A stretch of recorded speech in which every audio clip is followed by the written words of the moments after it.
She was a happy little girl. She was a helpful little girl. She was a wonderful little.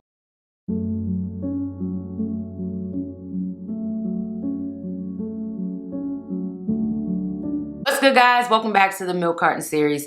I'm your host, Stephanie, if you are new. And as always, guys, we thank you for tuning in for another episode. Now, we all heard about the story of the Amber Alert and how the Amber Alert was developed. Now, have you heard about Megan's Law and how that law was developed to protect our children as well? Now, I did not know the name of the law, but I did know that there were certain laws to protect our children against sexual offenders.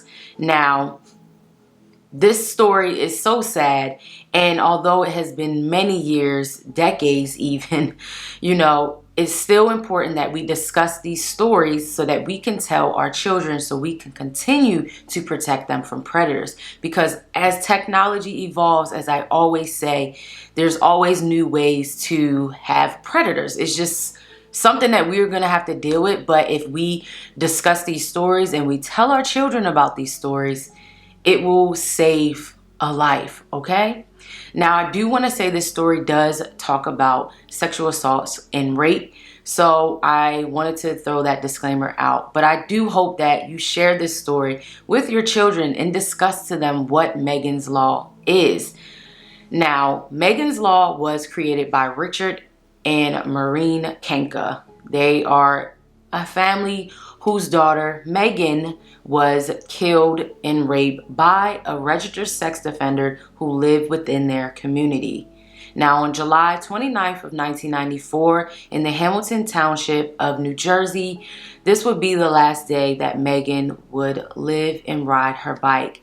Megan truly loved to be outside. She was a happy kid, and you guys got to remember how the normalcy of letting your children play outside and not watching them was a thing. I even can remember being a child and playing outside and my dad not sitting on the porch and watching me, because again, times were very differently. But there's always that one thing that shakes up the world, and that's what happened to Megan. Now, on this day, Megan set out to ride her bike like she normally would in the community. Now, Maureen watched her go off, and she went to take a nap around 6 p.m. So, summertime, the sun is still shining, and Megan is just outside before dinner. Now, when Megan didn't return home around 8 p.m., Maureen got very worried, because that was very unlike Megan to not return home. And this is when the community began to search and look for Megan. So as the neighbors are searching for Megan, the police come across 36-year-old Jesse Dominguez. Now, Jesse had lived in a house near the Kankas, and it had been reported that he and two others that lived in this home were also registered sex offenders. Now, the Kankas did not know any of this information, nor did anyone in the community know that there was a registered sex offender living like feet away, okay? Well, when they interviewed Jesse gave different accounts of what had happened as far as seeing Megan. And so police, with their instinct, began to search his home. And as Jesse begins to get even more nervous, they want to search his vehicle. And this is when things start to take that turn in the case for Megan's family. Because as they search this vehicle, they come across a toy and a black belt. This would lead to a horrifying discovery regarding where Megan was. So law enforcement also found a kid's waistband pants, and there was some blood stains and other hair fibers that turned up from his home. So when they brought him in for questioning, he ended up confessing what happened to Megan. Now, Jesse had already served about 6 years for another sexual assault case, but he was released. But no one in the community knew any of this information. So Jesse tells the story that he had been watching Megan for a long time, and he basically had been preying on this young child. And what he did is he lured her in to his home by his new puppy. And I'm just like sitting there reading this, and I'm just like, it could be any one of our children. Any one of our children who, you know, are excited about animals or things, you know. And it's truly sad that this man would stoop to that level to pray this child into his home. And so he then gives the details of what happened to Megan. He says that he began to inappropriately touch Megan, and Megan tried to fight him off. And she even bit him, tried to run away. And when she tried to run away, he slammed her head to the floor, and there was blood. And instead of like trying to get the blood onto the carpet, he like put her head in like a plastic bag, and then he began to rape her. And what's so sick about this story is he molested her again before he disposed of her body in a wooded area. And I just was like, this is so sick. And I can understand her parents' frustration, because it's like, had they had known that a predator had lived inside their community, literally 2 doors down, maybe things could have been different, and her life could have been spared. It's the guilt of the parent, you know, that you think you're able to protect them and keep them safe, and you just have no control over them. It's a real rude awakening. I was going to make it, to be honest with you. I wanted to be dead for a couple of years. So he tells them where her body is. It was in Mercer County Park. And it's just sick as you read. Like, it's just so sick. It's just so freaking sick. And he pretty much strangled her as the final thing, because he was so afraid that, you know, she was going to tell her parents what had happened. And he decided that he needed to kill her, and that's when he buried her body. And of course, the jury gives him the death penalty. And as I was like reading some articles about him, they were saying like he looked so cold-hearted and like emotionless. Is that a word? Emotionless? Yeah, he looked like he had no emotion when it was, you know, when he was being in the courtroom. And many people was just like how sick of this man. I was fixated on that room. And at one point I finally talked to the detective that was in charge of the case, and I asked him, I said, can I go in the house? I need to go in the house. And he made arrangements for me to go in before they tore it down. And when I went up in that room, it was just like she described, exactly like she described. So this is when Megan's Law comes into play, because Megan's parents believed, had they had known that a predator was living in their community and it was open to the public, then things could have been different for Megan, because it could have protected her. So in 1994, they developed the law, Megan's Law, and President Bill Clinton even backed this law up, and it was part of a crime bill as well. And because of Megan's Law, it opened up a door for many other states to make the initiative to report when a sexual predator lives in their community, who is a registered sex offender, should I say. It'll live forever. It'll live forever as long as the law exists, and as long as the law is implemented, people will know of Megan Kanka. And it's true, because if you go online, you will be able to see who lives in your community.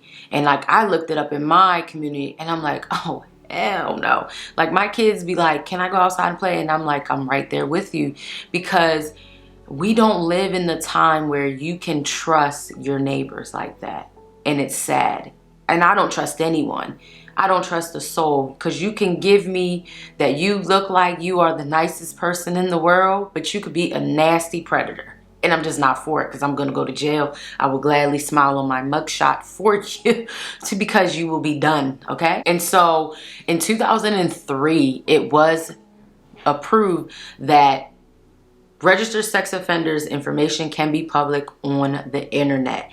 So Megan's Law paved the way for so many things that we have now, even in 22. As I was watching a video that you'll probably see, that, you know, a lot of people discuss like the anniversary of Megan. You think about it, you just want to cry. That's how bad it is. Frank Radkevich has been delivering mail on Barbara Lee Drive in Hamilton for 24 years, and he remembers distinctly back in 1994 that 7-year-old Megan Kanka was waiting for a special delivery. Every day that week, she came up to me looking for a letter from her girlfriend. And that Saturday, that letter came. In the law and how it has truly shaped the way that we look at sexual predators. And I know, like, as I was reading, like, the registered sex offenders was like, well, this goes against our privacy. You get no privacy. You get no privacy. You are nasty, and I'm sorry. That's nasty. People need to know what you have done. And it's not to say that people can't change, but I'd be damned if I'm living next door to a sexual predator and I don't know, and I have 2 children. No, absolutely not. And I tell a quick story real quick. Like, me and my daughter were in 7-Eleven, right? And I'm paying and I'm moving out the way of some sort, and there's this guy and he doesn't say hi, how you doing? You know what he says to me? Your daughter is gorgeous. I moved my daughter so quick and grabbed her hand, and as I'm looking at the cashier, because like I go in there frequently, so he knows my face, and he looks at me, I look back at him, and I'm mean mugging at this point. All right, Car. I'm mean mugging at this point because I'm like, did you really just say that? Like, did you really just say that? And as I'm leaving out the store, I give him the most deadliest look. Like, I dare you. I dare you. Try it if you want to. You will be a slashed up man. Like, I just don't trust people. I just don't. Like, my kids barely go over certain people's houses. Like, I don't trust people when it comes to my children because people are sick in the head, and there's too many things happening to children, and I'd be damned if something happens to my children in the hands of another person. I have to really trust you for you to watch my child. Like, that's why I barely get breaks. Like, I just cannot, because I will be in a mental institution if anything were to happen to my children on that level. And I mean that wholeheartedly. Like, I don't think I can bear it. And I know that's easier said than done because there's a lot of people who have lost children that I have reported on. But reading these stories and trying to, you know, and grasp that pain, I can't and I don't want to. And so that's why I always share these stories with empathy and, you know, and sympathy and dignity, because I just cannot imagine that pain. And I can't imagine Megan's parents' pain of what that felt like, you know, for your 7-year-old daughter. My daughter's about to be 7. Like, I cannot imagine that pain whatsoever. So that's why we have to discuss these things with our children. Like, my husband, we were telling our son about, you know, what happened and just letting them know, like, there are predators out here on the internet who act like children, who want to be your friends. You know what I'm saying? Like, you have to be a little bit more, what's the word, on your children. Like, stay in their business and get back to being strict parents. Not saying you got to whip their asses and stuff, but, you know, be in their business. Figure out what's going on and talking to them, communicating with them to know that this is real life and people are truly sick out here. Well, that is Megan's Law. I hope that this video was very informative, because let me tell you, I did not know there was a Megan's Law. I knew that, you know, sexual registered predators have to be, why did I say sexual registered predators? But you guys know what I mean. Predators have to, who are registered offenders, have to report that information. It is public knowledge. Like, whoo, child, it's crazy, okay? But that's today's story, guys. I hope you guys enjoyed, and I will see you in the next video. Bye, guys. Think about him. I said, what do you mean, Pat? And she said, I don't think about him. She said that she goes, when he dies, she goes, I feel like his soul is going to be extinguished. She goes, I don't think about him at all. And I liked that. And I thought he took so much from us that I wasn't going to let him take any more. and I don't think about him at all.